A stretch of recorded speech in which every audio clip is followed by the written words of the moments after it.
So today I'm going to be working on a piece where I'm going to pay special attention to composition. I'm going to use a reference photo on this one because this is a beautiful picture that my wife took on a recent trip. I cut it down to a good composition.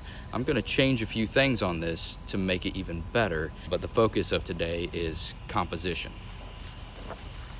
Okay, so the first thing I'm going to do is where the building starts, I'm going to take a little bit higher than in the photograph.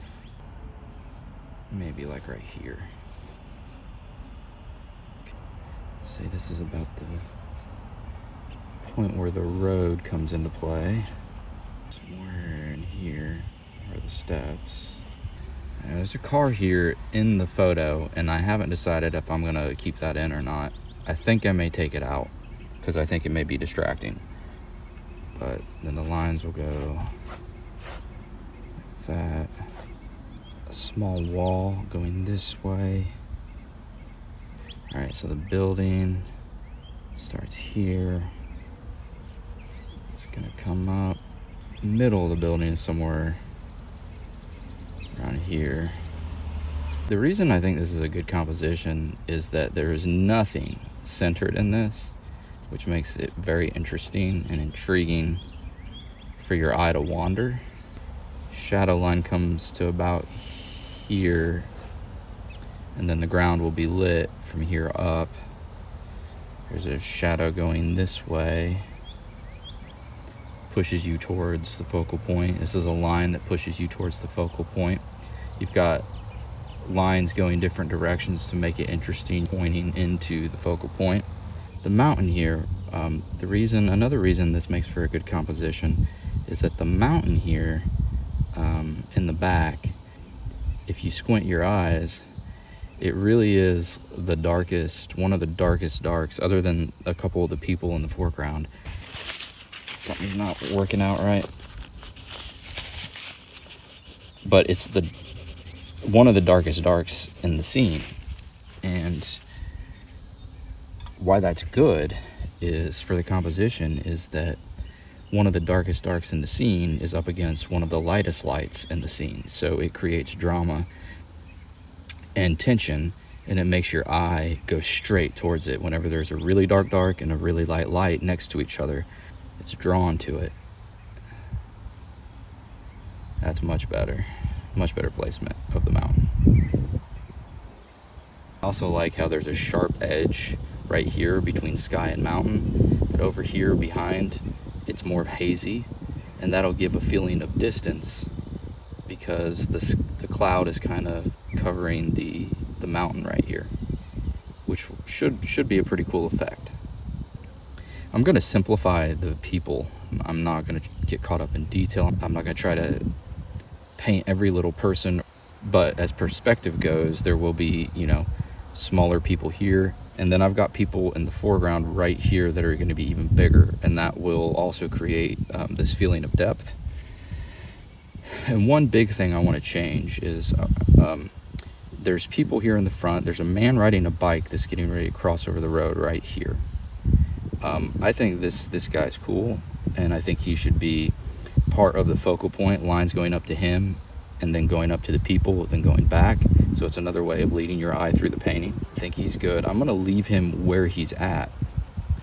However, there's a mass of people right behind him that is kind of confusing as far as the scene goes. I mean, you can tell from the photograph what it is, but there's a man like right here, right behind, and his daughter, and I'm going to move him over so that it's not just one big lump of people right here. So I'm going to move him over this way, and his daughter next to him here, so that they're not clumped up right on top of each other.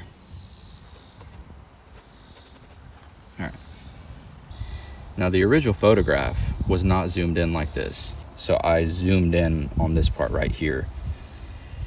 And there's nothing in the middle. Notice there's nothing right in the middle. The interest, like there's some interest in the foreground, there's some interest in the background. Where the interest is not in the middle, it's up towards the top of the painting, the focal point. And so that also creates drama, and hopefully it'll make for a really good scene. a lot of empty space up in the front, and that's okay because I don't think I need anything there.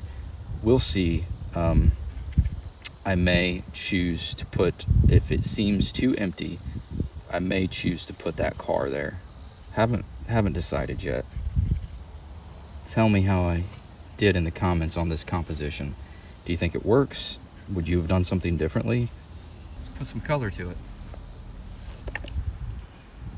I'm gonna go with a pretty limited palette.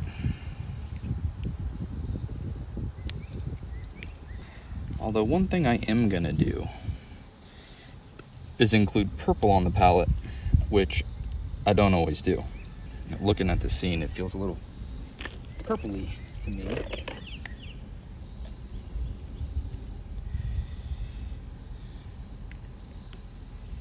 Phthalo blue.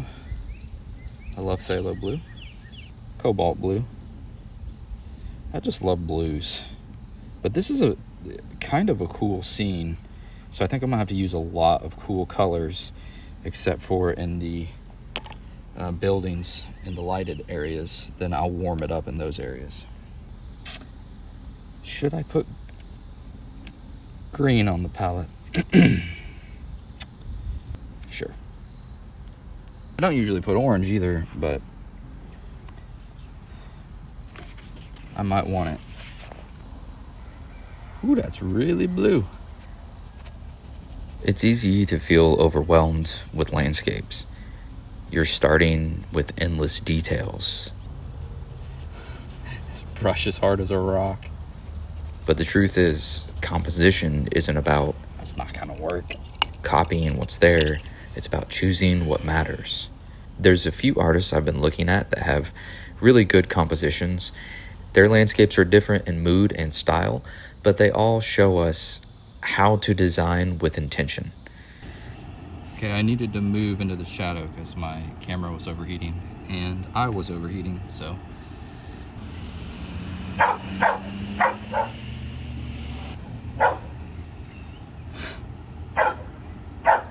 It's just a truck, buddy. It's just a truck. I'll soften these edges here. The cloud is coming down and touching the mountain. This side has more of a crisp edge. So the first one up is Edgar Payne.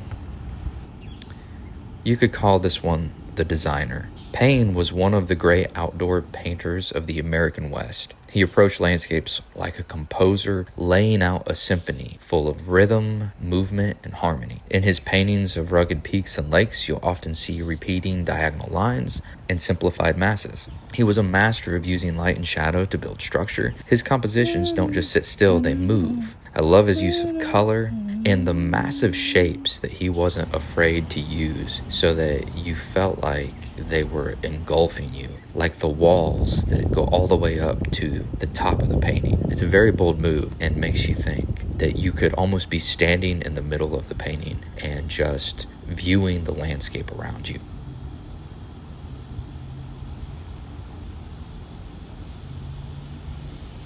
The second painter I want to share with you is Edward Hopper. He's the isolationist, right? So he's famous for creating these paintings that make you feel his moodiness and his depression and his sense of being alone in the world. Edward Hopper might not be the first name that comes to mind with landscapes, but his sense of space and emptiness makes his compositions unforgettable. And I've seen Edward Hopper paintings in person. His painting skill was nothing truly remarkable. His paintings really show you how important good composition is, because I believe that it's the compositions that made Hopper's paintings unforgettable. Where Payne builds movement, Hopper creates stillness, often solitude, a single house, a shadow stretching across the field, a distant figure. Hopper knew how to say a lot with very little. His compositions are almost cinematic. They almost remind you of a masterful movie director that is setting the scene for you.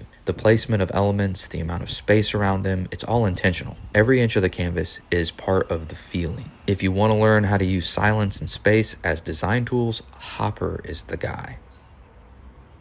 Now let's talk about Winslow Homer, whose seascapes are some of the most powerful compositions in American art. His work feels raw and elemental, like nature caught in a moment. The sea often feels menacing. Sometimes he uses low horizons, placing all the drama in the sky. Sometimes he uses high horizons, placing the drama in the sea. Figures were often secondary, tiny against massive waves or cliffs. His shapes are bold, his edges sharp, yet there's a clear narrative running through all of them. He was a great storyteller. Homer reminds us that composition isn't just about arrangement, it's about storytelling. When it comes to composition, really, there are some rules there that help, but if you are a masterful storyteller, the composition rules can be broken, as Homer points out in this painting, where he places the focus of attention dead center in the middle of the painting, which is a composition no-no. Here, it creates such drama that you are sucked into the scene. You wonder what it is that is going through this person's head, what his life is like. Even though it's not supposed to work,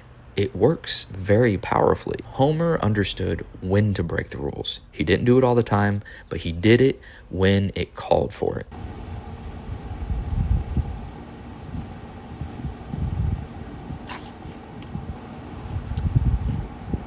So it's starting to come together, and I think compositionally it works. And that's what the exercise was all about. The way I cropped it and zoomed in on it and rearranged some of the scene, I think it works. Because this scene is so complex, it's taken me a couple different sessions to do this. So this is my third session on this, and I think I can probably finish the rest up in another hour. It's a little bit more complicated than some of the scenes I've been doing lately, so just spending some extra time on it. So what can we learn from these three painters? Payne shows us how to organize chaos into structure. Hopper teaches us that space and stillness are design tools. Homer proves that tension and story can live in the placement of shapes and figures. Composition isn't just about making things look good, it's also about what you can move the viewer to feel or focus on. It's a story that you're telling. Let me know in the comments which artist speaks to you the most: Payne's structure, Hopper's solitude, or Homer's drama. And how do you think about composition when you're painting outdoors? Do you break the rules? Do you stick to the rules? I have to admit, I'm still a student of composition, so I'm still learning, and studying these master painters helps me think through what I should take into my own compositions and how I would like to tell my stories.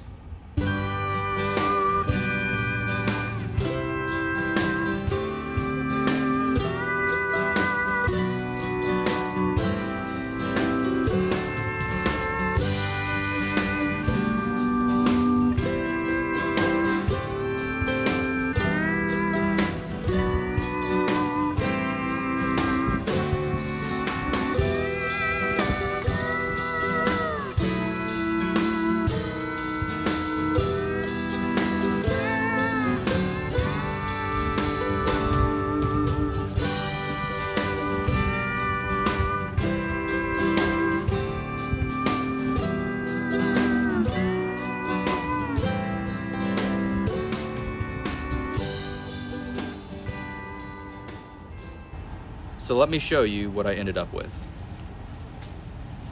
It's my workstation here, a little bit crazy. And this is what I ended up with. Just little blobs. Not even really much detail in the figures. Did end up including the car. If you look at the car, not much detail there either. So it's just a bunch of smears and brush strokes. Wonder if I need to put this in light so you can see it better. All right, but the big question is, how does the composition work? Would you have done something differently with the composition? I'm curious to know. Composition is something that I just started worrying about this year. May God bless you today. Thank you for watching. I'm gonna call this one finished and move on to the next one.